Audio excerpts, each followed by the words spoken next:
Well, hi, good morning. Thank you so much for joining me in my shop. Today is May 16th, and on my bench here is a whopper of a radio. This is a Eddystone 770R radio. This is a 77R Mark II radio.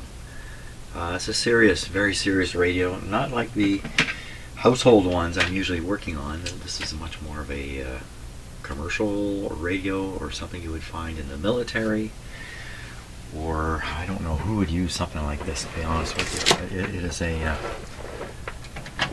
a whopper of a radio. Now, it's been in my shop here. If you've watched lots of my videos, you may have seen this when it was in my shop last time. It was in just for me to determine if it was safe to operate or not, and I determined it was safe. I didn't mean it was working well, it just meant I could operate it and it wasn't going to catch fire. Since then, it's been in my listening area, and I've been listening to it, trying anyway to listen to it. It does not work well at all. I eventually got around to testing all the vacuum tubes in this radio. There's a lot of them, and it turned out I had to replace 6 of them. 4 of them were just weak, right on the borderline weak, and 2 were actually defective. One is a 2-part tube and 1 part not working, and the other one was a 6AL5, which appears to have a short in it. That one's of great interest because if the short was in the tube, and I'm going to show you a film of it being tested. If the short was in the tube, while the tube was in this radio, then there's a good chance that the short in the tube has caused damage to some components that feed that tube. And that might even explain why things are distorted. The tube was a 6AL5. It's one of the detector tubes, I believe, and that could be the problem. So I think the first thing I want to do is just operate the radio here in my shop and get it to pick something up. I can pick up some FM stations. Again, they're distorted. I can't really pick up anything else with this radio so far. So we could put the signal generator on it. This is a VHF radio, but it starts in the HF band.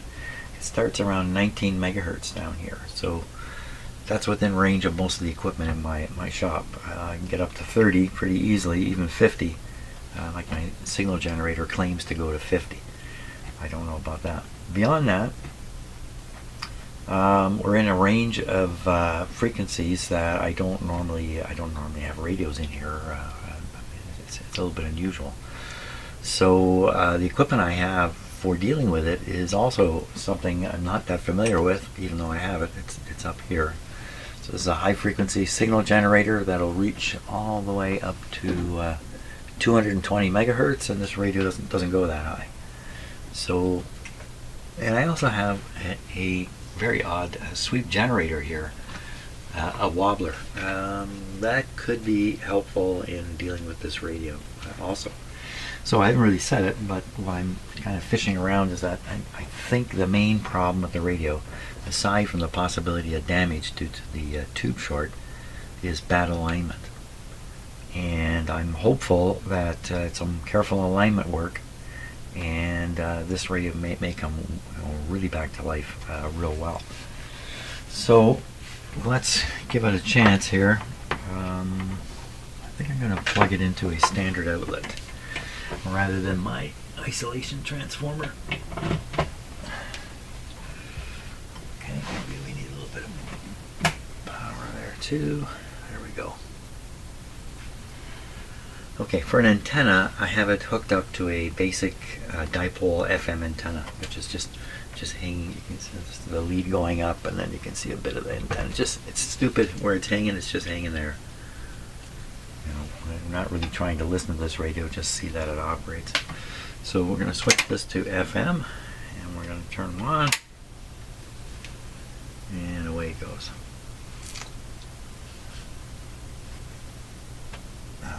Come to think of it, there are 2 tubes yet I haven't tested. I just realized that's the 2 output tubes.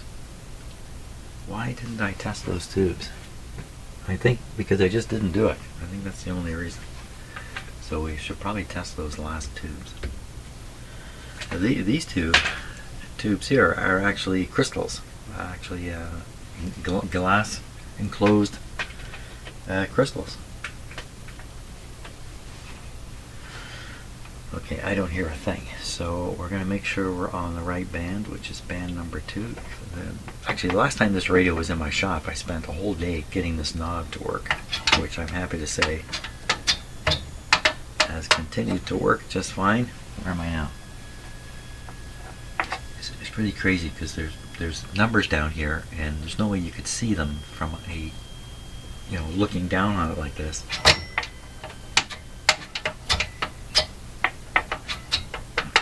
That's 2.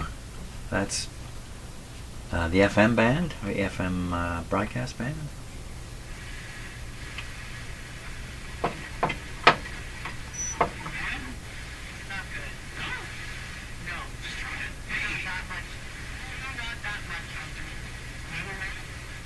So you can definitely hear the distortion. Try and pick up a stronger station.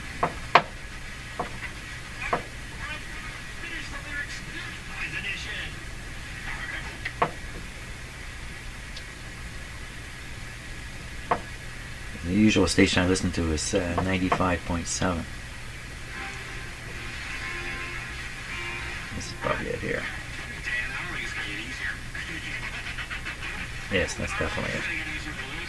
I don't listen in the morning. I'm in here. There's a CBC signal coming up right here, playing music.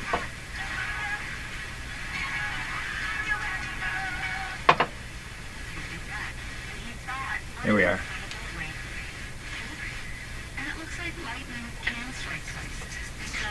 So I can't play music on a YouTube video, or I'll get a copyright hit. So we have a station where people are talking. We can listen to it. We can still hear the distortion.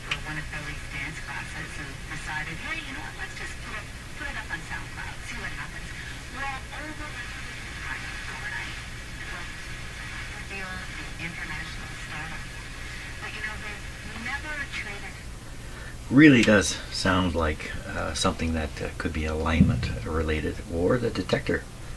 And I should really look at excuse me, when I get my notes, we'll see exactly which tube it was that failed. We'll dig up a schematic, and we'll look at the schematic and where that tube was and what it was doing. We'll make some attempt at seeing if any of the parts burned up because of the shorted tube. Okay, that's a lot to do. Okay, I'm a little lazy here. I'm just going to show you this tube test right on my phone. So watch for the flash when I stick the tube in the socket.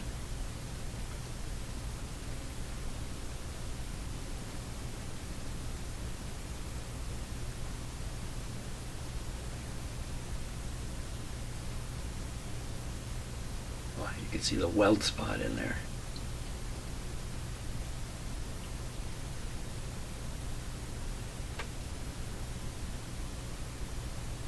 So that's a 6AL5 that's doing that.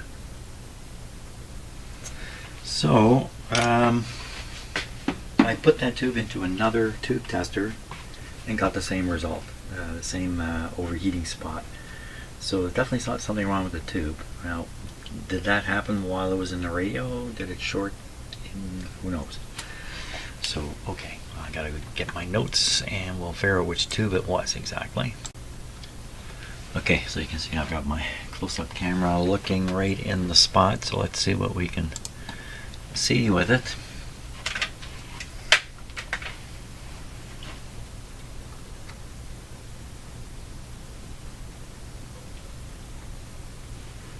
So the tube in question is this one.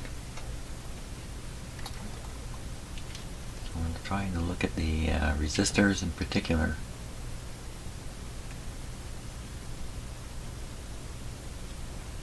Show any sign of overheating.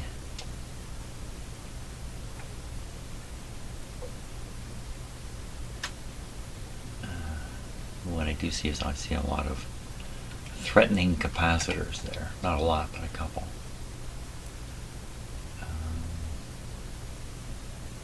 Looking at each connection now coming from that particular tube socket. Let me swing the radio around a little bit here.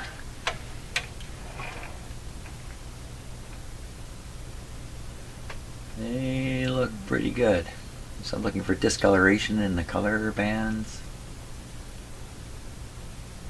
Or just any indication that they've been hot, and I don't see it. Now there's some way down there.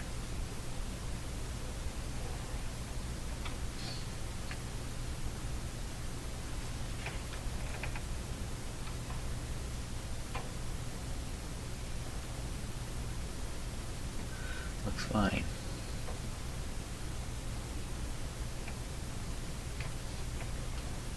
I wouldn't expect anything this far away to be burned up.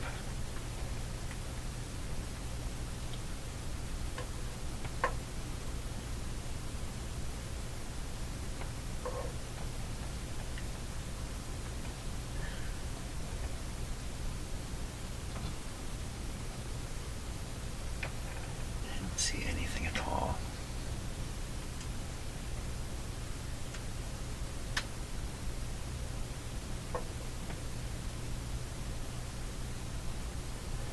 We'll look around a little more while we're here. Look at all those molded capacitors there. Have similar reliability to just open wax capacitors. But this is a very high quality radio. They would normally load it with high quality parts.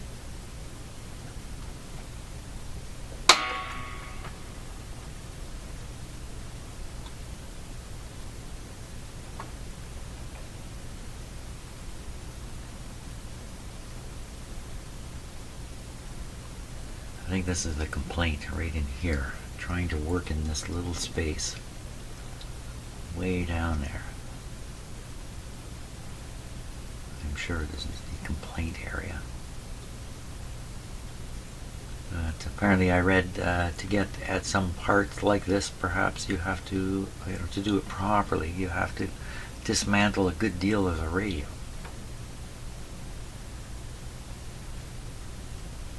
The interesting thing is, you might spot something that I'm missing. I may miss. Like that white wire. Look at how it's put on there. It's kind of like a bus running through. Lots of stuff hooked up to it. None of it looks really like a solder job there. It looks like it's ready to pop off. But it's not.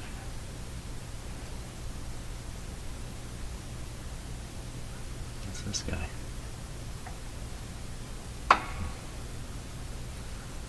Lots, the other thing is lots of parts, just generally speaking. Lots of things to go around. And, it's one thing if a resistor goes open, you're likely to find it with a bit of hunting. Quite another thing if it just goes high.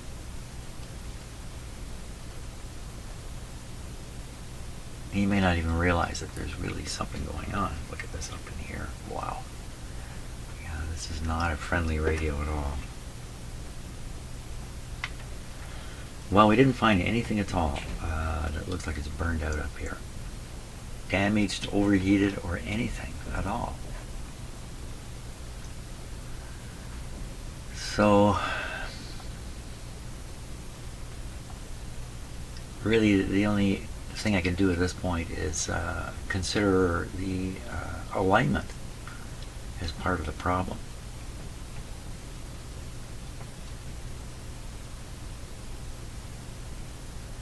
I just kind of pretend all these molded capacitors are okay. Who's here? Oh, how'd you get in this radio here? Okay, so I'm going to, so first attempt, trying to find any burned parts that might be in there. No burn parts found. Doesn't mean there isn't a defective part. It may not show any signs of burning. That's not very likely though. What's more likely now, I think, is the radio is out of alignment. There may still be other component problems in there. I mean, there almost certainly is with that many parts. But it does seem to me that alignment would be the wise way to go. Okay, I'm going to just take a little break here, and then we'll consider the alignment situation. It's complex. So we hear a roar now in the background. That's the air conditioner in my house operating. So I have the manual for the 770R, but my radio is a 770R Mark II. So I wondered, what's the difference? And I thought, well, why don't I just ask the co-pilot here what the difference is? So I did that, and here's the result. So here's the question I asked. What's the difference between an Eddystone 770R and a 770R Mark II? And here are the differences. Eddystone Mark II is an updated version with several improvements. Key differences are cabinet design, crystal calibrator was not in the original 770R, dial improvements. Mark II includes an improved linear dial. Reception capabilities. Mark II supports these 4 kinds of signals, making it more versatile. Well, that's quite a difference. Power supply, operate from all standard AC supplies. Don't really know what they mean by that, but rack mount variants, multiple variants, and matching accessories. Mark II is compatible with the panoramic display unit and a matching plinth speaker. Plinth. What's a plinth speaker? So okay, so none of these are critical for looking at this manual. That's what I was concerned that I was going to be studying for the wrong radio. So there's a little bit of information about it. The intermediate frequency is 5.2 megahertz, and there's only one intermediate frequency, which is kind of surprising to me. I think the radio would be more susceptible to images, but that's a fairly high frequency right there. So I don't know. BFO's preset. Input impedance 72 ohms. Output impedance, power supply, selectivity, noise factor. Here we are, image ratio better than 20 dB, and correspondingly greater. So the image ratio gets better as you go on lower frequencies, which is normal. What's the way it works in radios. But this isn't very good, I don't think. Audio level not changed more. Frequency stability. Some arguments here about how much drifting there is. FM deviation. Discriminators designed for deviation of 15 kilocycles in the narrow and 75 in the wide. So 75 is the standard for broadcast FM. Muting. This is an interesting circuit that it has in here, and the muting should occur. The least sensitive you can make it is 5 microvolts. So in other words, any signal over 5 microvolts, the muting comes off. It's just like a squelch. Take control here. Go down here. I thought I spotted something interesting in here. So we look at how the meter works on the front. The meter, when you're working with AM, just acts like any. The S meter functions as a tuning indicator, and the signal should be tuned to give maximum deflection, just like you would imagine. When you switch it to FM, it becomes a center zero meter, and the object is to get the meter to stop in the center when you've got it tuned in, just like other radios. This radio doesn't work well in this respect. The meter appears to stick just above the halfway point. Doesn't want to go any further. Sometimes it gets stuck there. You have to tap it away. And the zero, FM zero, appears to be off to the left rather than in the center of the meter, which is indicating an alignment issue. So that's the state of affairs there. Gain control. The RF stages operate full gain. Gain in the IF is adjusted by means of R26. That's a front knob. But it's desirable to keep this control well advanced, except on strong CW signals. Audio control in the usual way. Noise limiter. This is more for engine noise. Something we really don't struggle with anymore. Here's the description of the muting control. Won't go into it. Standby switch desensitizes the receiver. Doesn't exactly say how it does it. So here we are. Now we're getting to the alignment area here. First thing is IF alignment. This is what I'd like to prepare for, at least today, prepare for it, or actually start it. So it lays out how to connect the equipment here, how to set the equipment up and connect it. Note, 2 peaks are obtainable when adjusting the IFT cores. I don't know what this means, IFT. I don't know. Intermediate frequency transformer? That's it? Maybe that's all it means. Intermediate frequency transformer. The first peak on screwing the core into the form, wouldn't you write form here? Is the correct one. Except for the first primary core. The correct one in this case is the second peak. So a little tricky there. The first one. The first one you do differently than the rest. That's what it's saying. And then we get into other alignment issues here, which I'd be lucky if I can get through this. Connect signal generator lead to the grid of V7, the last IF amp, via a 0.01 capacitor, and increase the signal generator output until the readings available on the output meter. Output meter is hooked up to where the speaker is. Adjust secondary winding core of IF transformer. Okay, so how do we know where these are? Output meter, generator. Repeat adjustment of primary winding core.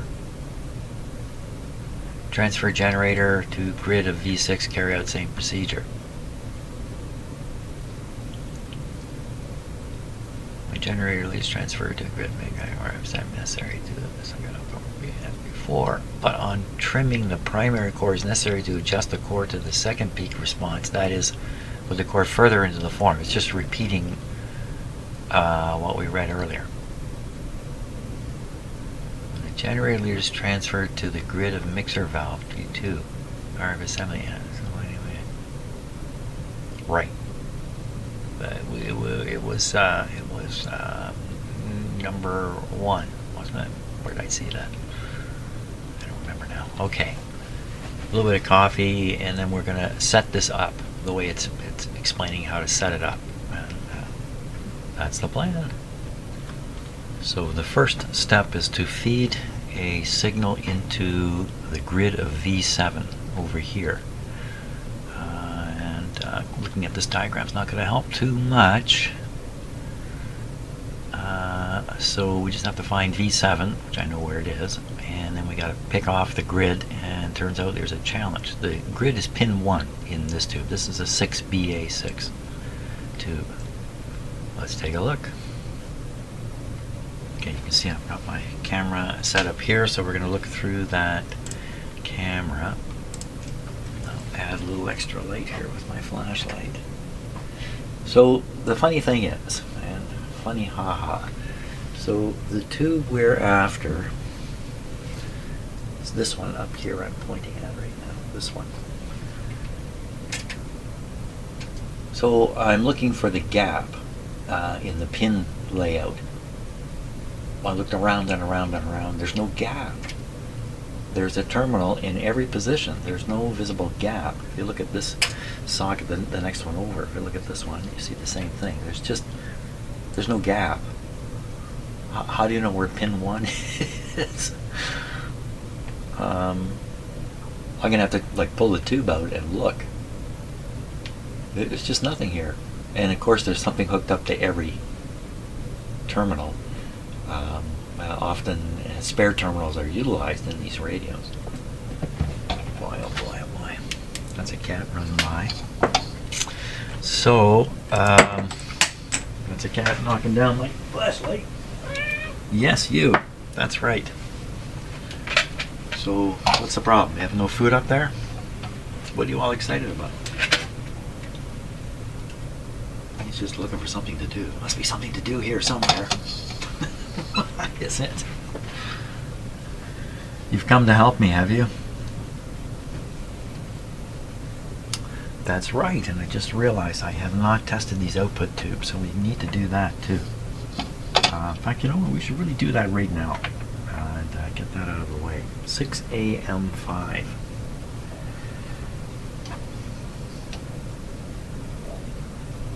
First, a good cat pet. Where are you going? You can't go that way. You can't go that way. Oh my gosh. This is heavy. There, you can go that go the other way. Okay. Okay, do your own thing. Goodbye. I guess he got his fill there. So if I pull the tube out and look at it from the top here,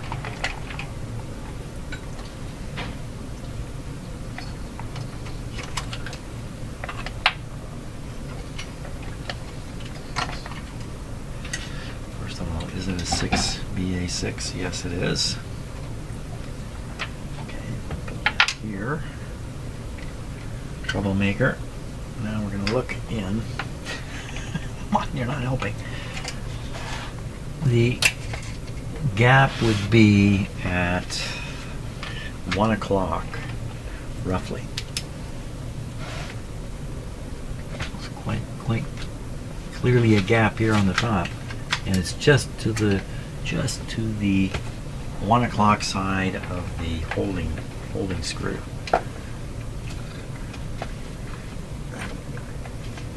Okay, so there's a thing there. It's connected to ground. That would have to be it. That has to be the gap. So pin 1, it looks like it's coming right out of an IF. An IF thing. What are you chewing on there, cat? Out of your mouth. Yeah, you don't want that in your mouth. You're going to choke on something like this. Don't be stupid. No. No. Don't be stupid. Come on. I was going to use this one. I need to use this. Oh, you need something to chase, don't you? Guess what I got? Guess what I have for you? I have one of these. Look. Never mind my flashlight. Look at this. Now, if I throw this down the hall, will you go chase it? What's that? Now, don't get comfortable there. Okay, I'm going to throw this down the hall, and you're going to go chase it. That's the plan. Are you ready? Are you ready? Hey, pay attention. Here we go. Here we go.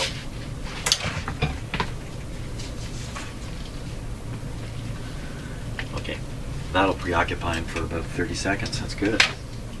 Quickly. What was I doing? Oh yes. 1 o'clock position. Was it going to an IF? That was the question. I just wanted to double check or prove. Hang on a sec. So we want to know, is this going to an IF? Yes, it is, right here. Excellent. So I'm sure I've got pin 1, V7. Good.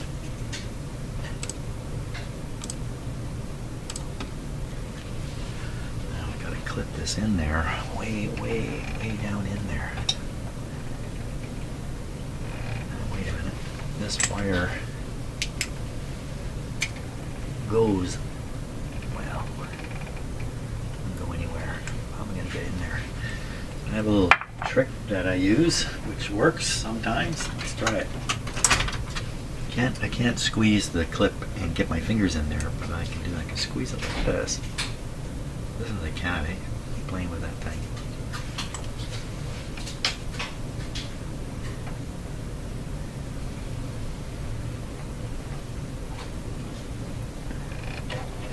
There we are. Right on.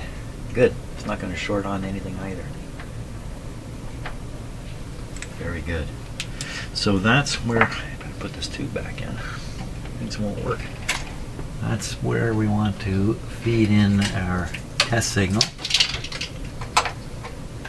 Okay, tube's back in. Oh, you come in here now with that? They love those plastic springs.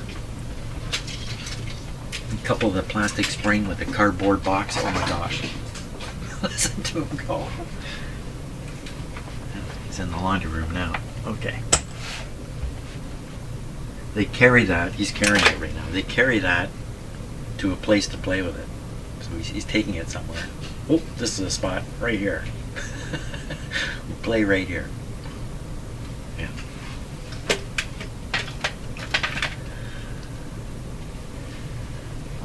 So we're going to hook up the signal generator to that capacitor, and now we need output monitoring.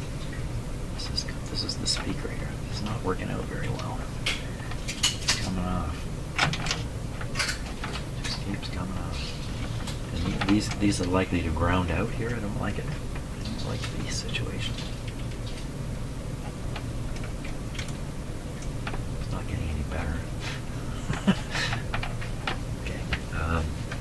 That's right, I was going to test these tubes. 6AM5.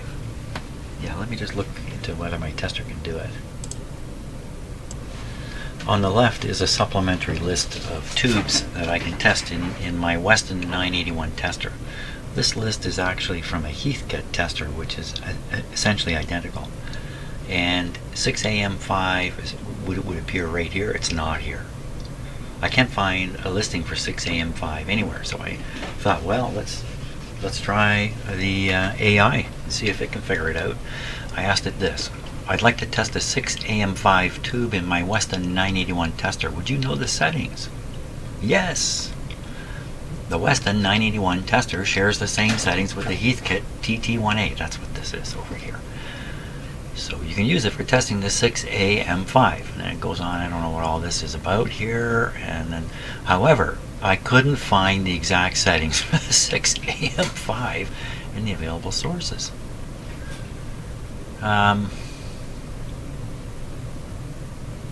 If you don't have access to these, you can try finding a tube with a similar pinout that's listed in the 981 roll chart. Now, I've never tried anything like that. Just find another tube with the same pinout. Okay, so I have a 966 tester. Let's try that. What about using a Stark 966? See how smart it is. How much do I have to tell it? Not a lot. Stark 960, Canadian-made tube tester in the Hickok design, should be capable of testing it. However, I couldn't find the exact settings. Same sort of thing here. I have one more tube tester that's young enough that might have it in it, so I'm going to check that right now. Here's a little bit about the tube. 6AM5, same as an EL91. Normally replaceable, slightly different. 6516. I wonder if there's another name for that tube. 6516. What are you guys doing? Holy smokes! What are you doing in here? Come on! Stop smashing everything. Poor cats. They're just gangbusters right now. Gangbusters. That's a good name. No, that's actually the cops, isn't it? Well, they're the gang. So what else can we find out down here? The little circuit shows how it operates. Notice it's got a screen in it. Here they show the plate feeding right through a speaker, but notice they say 16K there, right? So I'm not exactly sure what they're trying to show here. 16,000 ohm speaker. And what can we get out of this? Not an awful lot of stuff.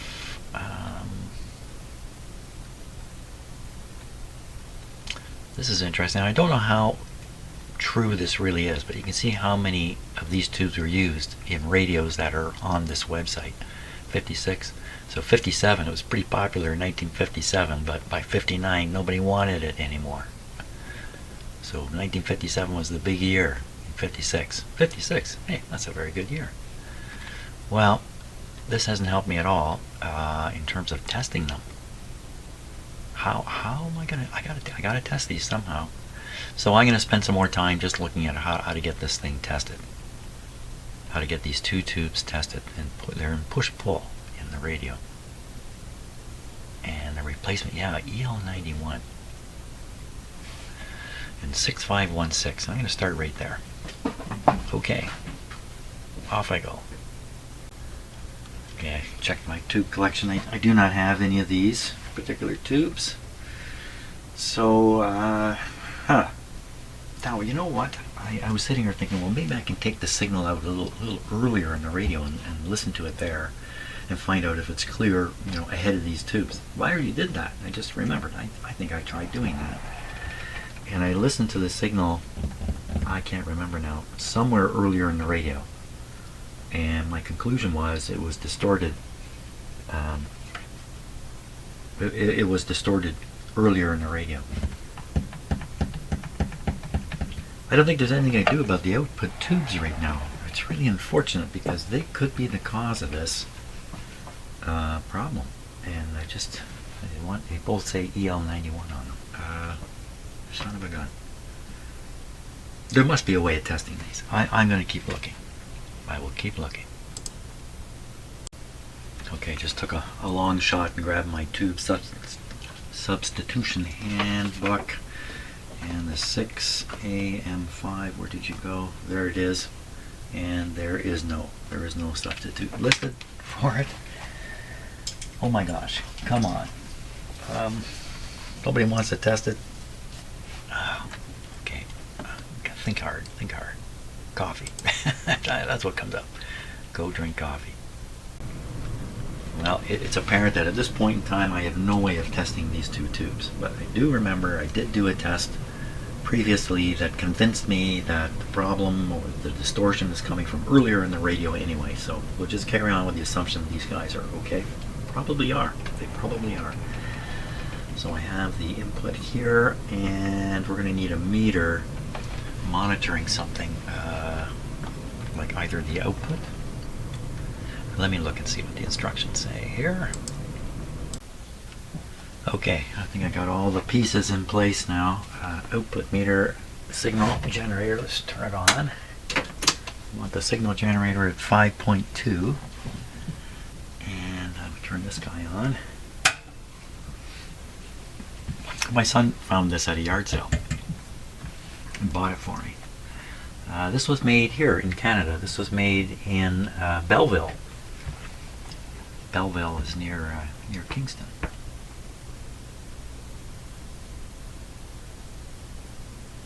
So a little bit of trouble with dirt in the knob here, but we can overcome it. Now, a little bit of concern is that this has a grounded output. It's a 3-prong plug with a grounded output here. And I'm going to be connecting it over here to the audio output. Now the audio output is an isolated transformer, so it shouldn't matter where I put the ground connection on, you know, which side of the output. But I'm just a little nervous about that. And this is the output from the signal generator, which is now running. We want this at 5.2.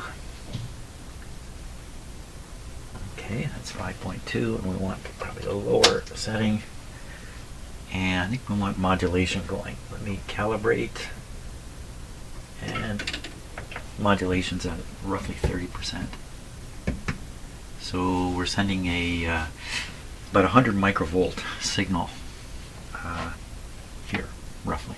And I'm going to connect it to this capacitor. It'll feed into V1. Now there's a couple other instructions I almost forgot about. Let me just take a peek here. The instructions were to pull certain tubes out before doing this. So here it is. Here's all the settings. Switch on receiver, allow to warm up. Set controls as follows. So I'm going to set the controls as follows now. So AF, full blast. Yeah, I'm not going to do that. I'm going to put it halfway. I'll put it up higher when we need to. IF gain, full blast, selectivity set to AM. Okay. And the muting off and noise limiter off, which they are. Remove the RF and oscillator valves and set the turret to a neutral position, that is between ranges. So they didn't bother saying V1 and V2. They just said RF and oscillator valves. Valves, eh? Okay, so there's more than one RF tube.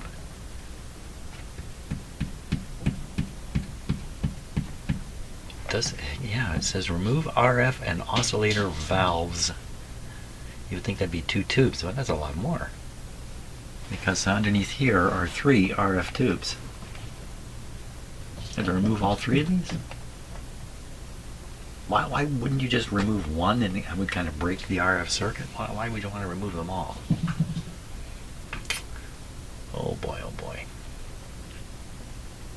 Okay, let's look at here. I'm going to show you this. You can read it and weep also. Remove RF and oscillator valves. Okay, RF and oscillator valves. So I believe these 3 are all RF. And oscillator. Which one would be oscillator? Jeepers. Offhand? I don't know. Maybe one of these is an oscillator. They're all the same tube up here.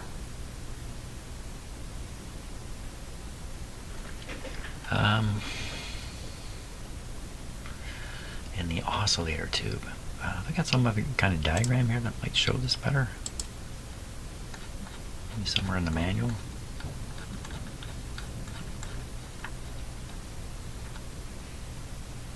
There. Here we are. Let's look at this picture here. First, second, third, fourth, fifth. It says IFT, so it must be intermediate frequency transformer. Must be what that means.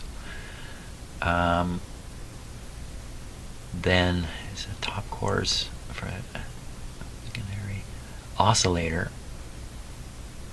Let me just zoom in here because I'm having trouble seeing that.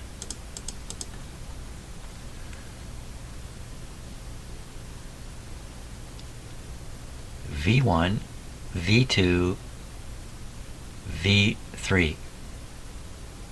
So here, the first RF tube, V1, is called aerial.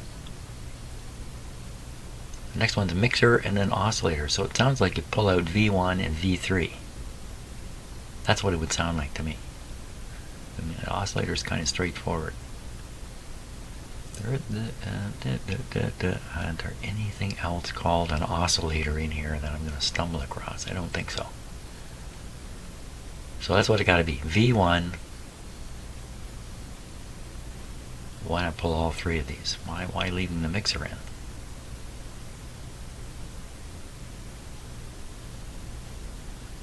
Well, I guess if you pull out V1, you're cutting off the input signal from the antenna completely. So the radio gets nothing to the mixer.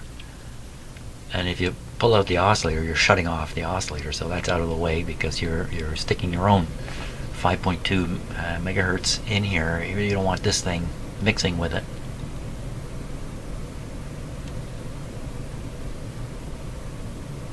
What is all this? Pin connections.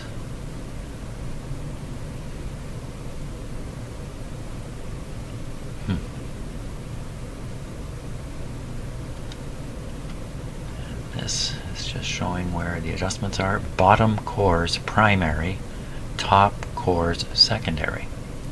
That's good to know. Aerial trimming condenser. Yeah, I saw that before. Okay, I think I got the deal here. So we're going to pull out V1 and V3 and run the test. Okay, I think that's what it means.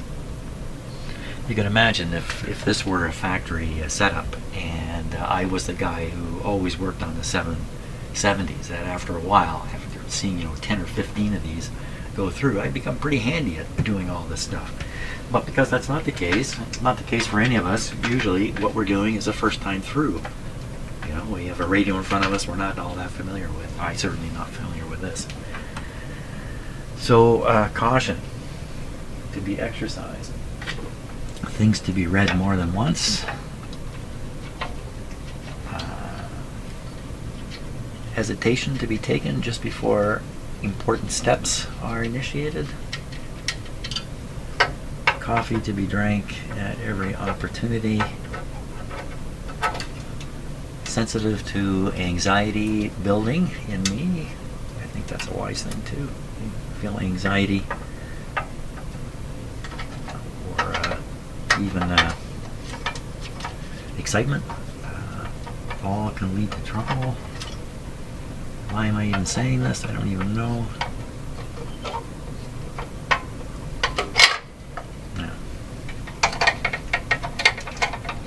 Kind of an odd arrangement in this radio. How they've done this. Come on out of there.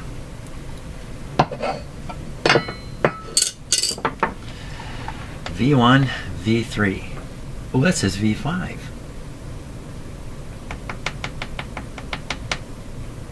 1, 2, 5. No, that says 3. Yeah, it says 3. It says 3. Okay, we're pulling out V1. Found out these are tricky to get out of the radio when I was testing them. Okay, one out.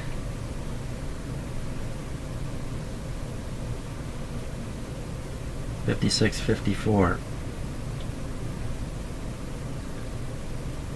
Jan, Joint Army Navy, and then this one here.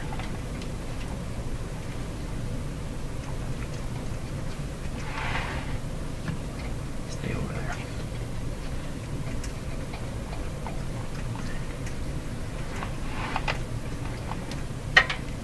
There we are. I'm pretty sure these are same tube. I remember right. Let's not mix them up though. So I'm going to put. I'm sure to remember this. I'm going to put this tube over here, and I put this tube over here. And then I'll remember they go in that way. Sure, Jim. Sure you will. Hey, sounded good at the time. So tubes are out.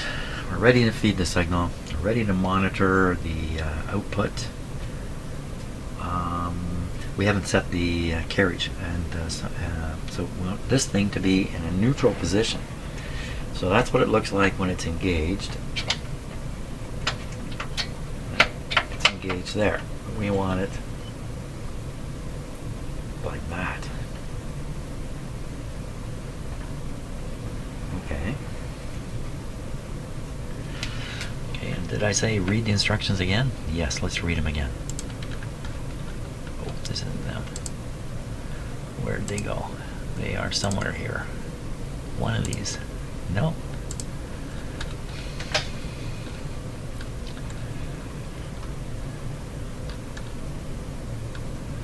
I have alignment. Okay. Keep this handy now. Switch receiver on, allow to warm up. Set controls as follows. We did that. Remove RF and oscillator valves. It did that. Set turn to neutral. It did that. Signal generator 5.2, did that. Modulation 30, did that. Connect output meter to the 2.5 ohm sockets, I did that. Connect the signal generator lead to grid 7, I'm ready to do that via 0.01, got that hanging there. Increase signal generator output until we see something.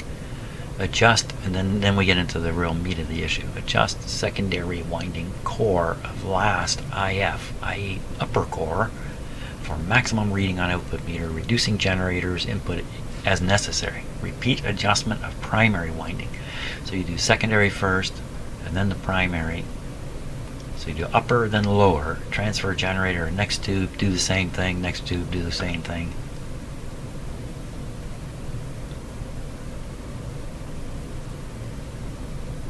Now, adjustment of the primary. Transfer generator to input to grid V6. Following through when the generator lead is transferred to the grid of the mixer tube, How can you get to that? The mixer tube? How can you possibly do this? Well, we'll worry about that when we get there, but it sounds just totally impossible to do that because of the location of the tube. Not to panic. Don't panic. No panic. Okay, let's just get through this first part here. So the next stage is to get the equipment operating and see that this actually works. And I think we're ready to do that. Okay, good. Coffee. So my goal today is to simply get this set up for alignment operations. So I'm just about there. Let's turn on the radio, and I guess I better plug it in for that to work. Okay. Switch it on. There we go. I'll switch it to FM because I know FM will generate a hiss. Then we'll get the hiss to show up on the meter, kind of get some level set up. Wait a minute, there won't be any hiss. I pulled out tubes. Let's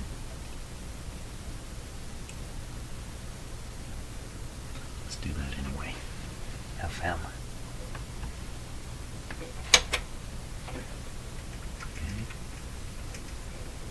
Volume.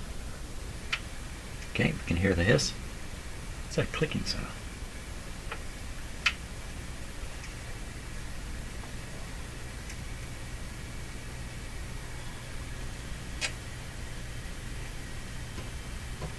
I think it was this. Okay, yeah, I'm nervous. So we hear a hiss. We're going to try to see it on the meter next. So I'm going to hook up the meter. Ooh, hear it go down? The volume? Maybe do that over here. Volume not going down over here.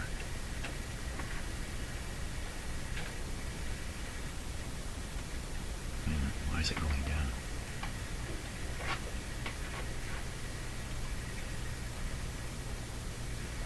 Weird. I think it would go down on both. Okay, we're going to do that and that. Let's see now if we get a meter reading here. Okay, I'm going to change the volume and see if the meter goes up and down. Yeah. Okay, so we've got the meter connected properly. Hello there, buddy. What are you doing? You like the meter, eh? Get a good read there. Can you tell me what numbers are on there? Now, we want to go back to the AM setting here.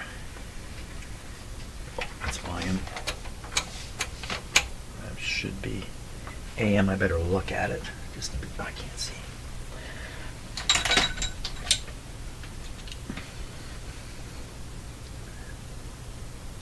It's definitely set to AM. Now, next thing is up with the volume again.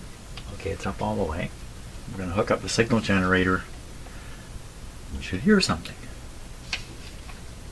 I hear nothing. Okay, so we're going to up the input strength here. And up. And bingo. You see the meter jump right over. Bit of dirt in the control here, so this is a bit of a problem in using this meter.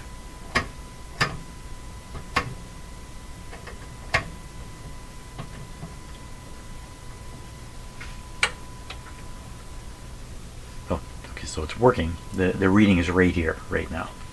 Good. Okay, we've got it working here. I'm going to vary the frequency here around 5.2. We'll watch the meter go up and down.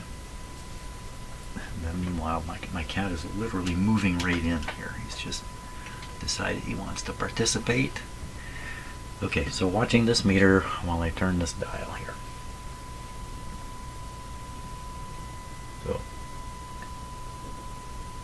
we get the highest reading here, 5.217. So it's a little off, but there's a whole series of stages, and they could be off in various directions. The fact that this shows some offness encourages me to go forward with alignment. And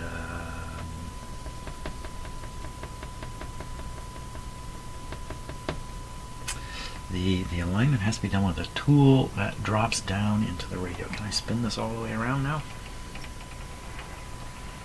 Yes, I can. I'm guessing this is the one here. I have to take it and look. Go down here and look upwards. Here we are. Look at the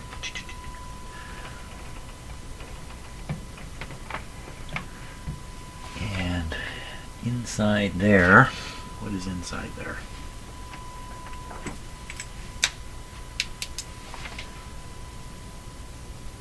They slotted. They're all slotted. You have to work from the top and then come in from the bottom. Okay, now I should fetch an appropriate tool here. This one's probably the best one here. So this one's fairly thick, fairly stiff. I'm not going to turn anything because I don't know which one to turn yet. I'm just going to feel if this will work. Doesn't feel good. I hope I'm not turning it. This might be too big.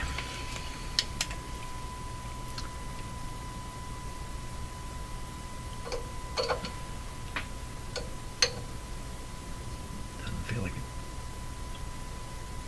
it wants to set.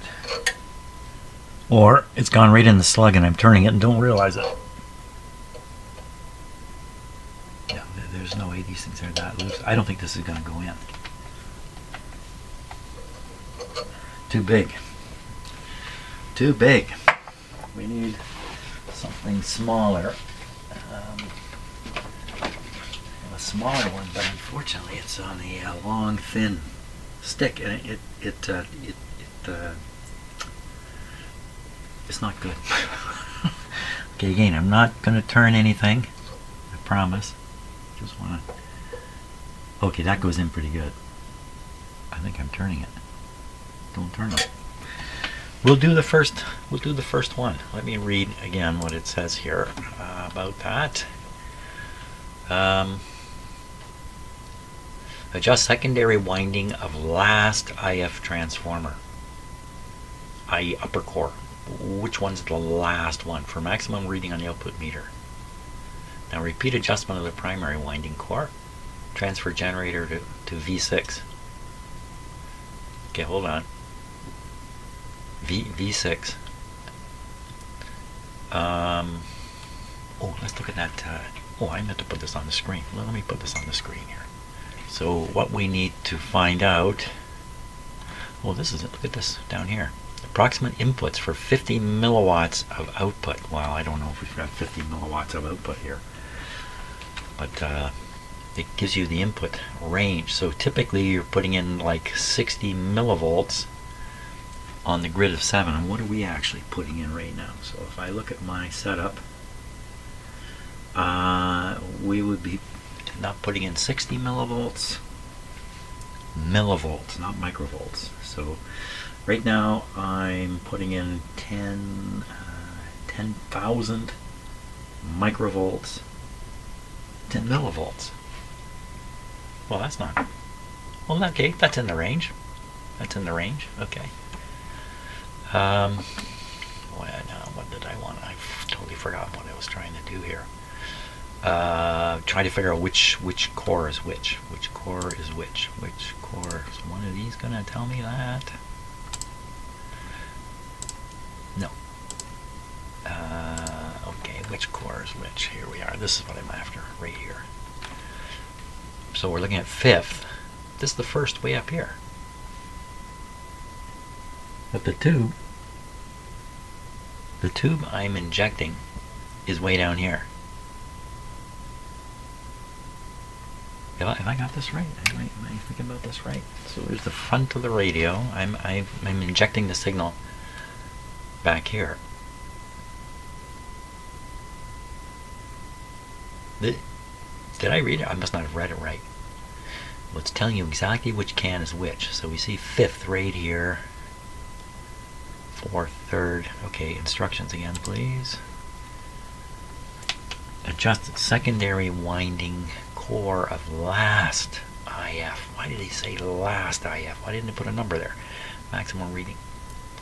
Okay, last IF. So if we try to assure ourselves, the last IF would be this one, because it's the 5th.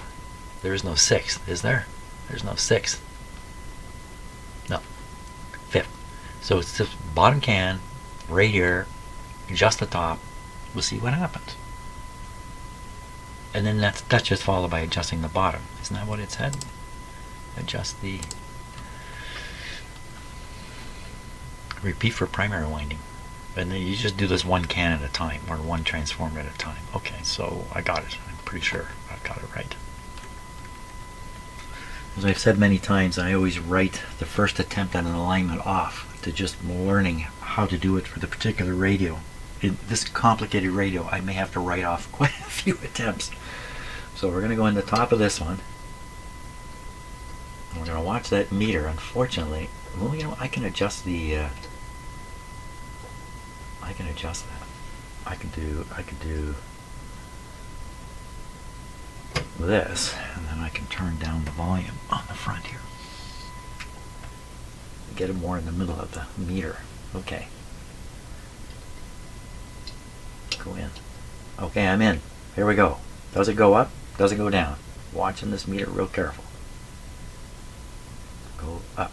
Just a hair. Right there. But you know what? I've got this set the wrong frequency. Done. I've got it set. This is where we want it. Right like that. That's perfect.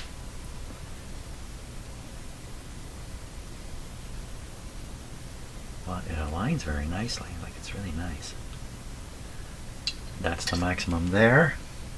Now we go underneath. Oh my gosh, yes. Right up in the corner here. How can you do this? The can is here. How can you possibly do this? Sorry, you're looking at my back while I look in the radio here, but there's no access whatsoever from the bottom.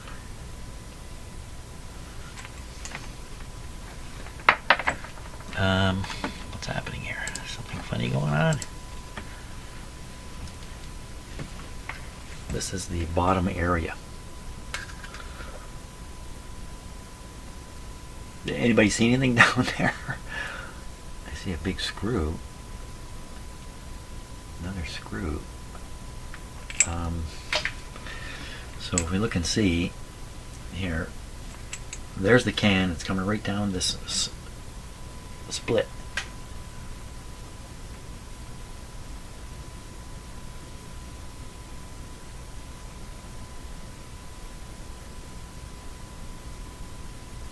Well,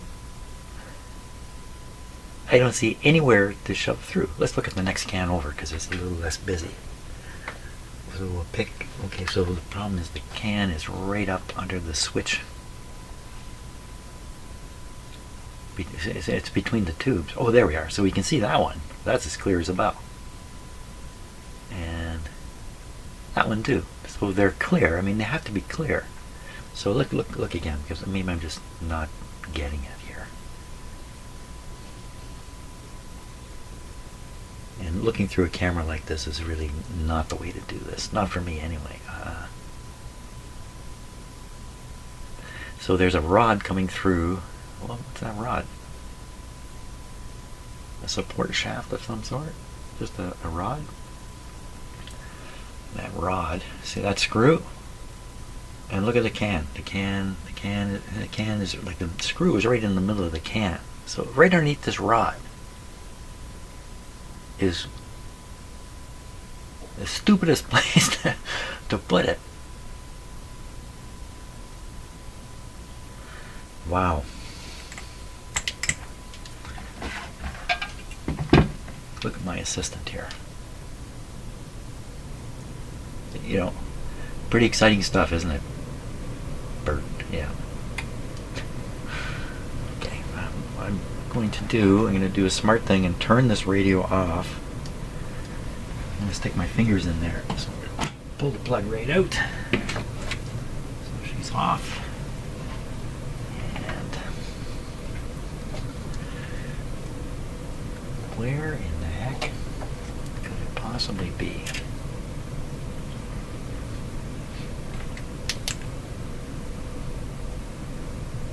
There it is. I see it. There, I see it. It's so it's just above that screw, right? Yeah, right under the shaft here.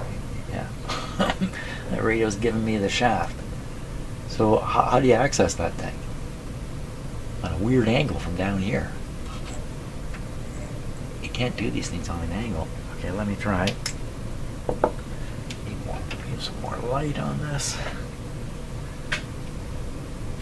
We're talking about coming up through here. I think I can get there. I can't see it now.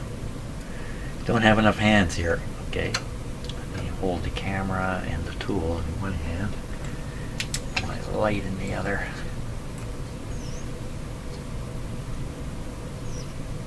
Is that it? Am I right in it? No, this is crazy. Okay, never mind. I'm going to do it this way. We're just going to do this. Okay, you get to look at the back of my head a little bit.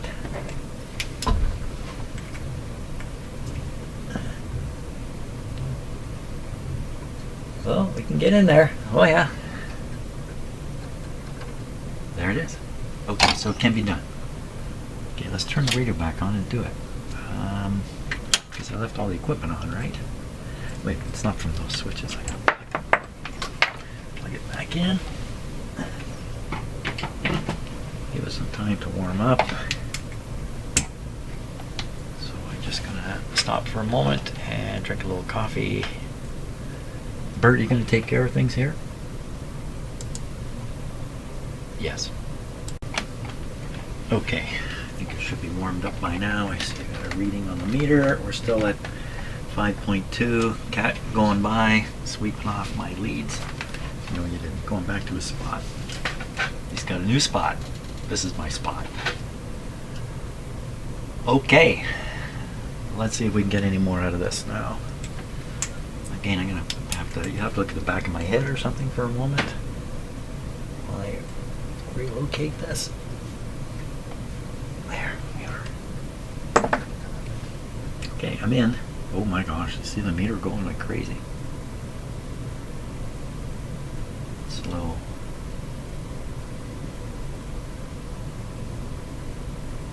I don't think we got any more out of it. Here we are. Oh! How come you did that? Why did you do that? So sometimes when you're doing these, you're pushing on the slug and it's actually moving the slug. Am I in? Carry me in. Now what am I supposed to do? Start taking it out. Good, that's it, that's good. Okay, so that's the first IF transformer of I think 5 of them in here. I think I'm going to call it quits here now because the forecast was for gray, rainy day, and instead the sky is blue, sun is shining, so I should be outside. So before I make a mistake, I'll pull the plug out, just leave all the equipment set up as it is, and I should be able to just carry on tomorrow, do the rest of the IFs. A good guess is there'll be hardly any improvement. But maybe I'll be surprised, and maybe something good will happen. We'll find one of them is a way out. It would explain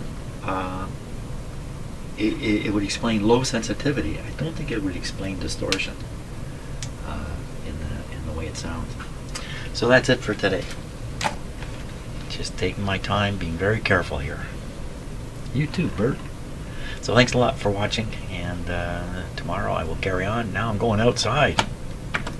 Yeah. See ya.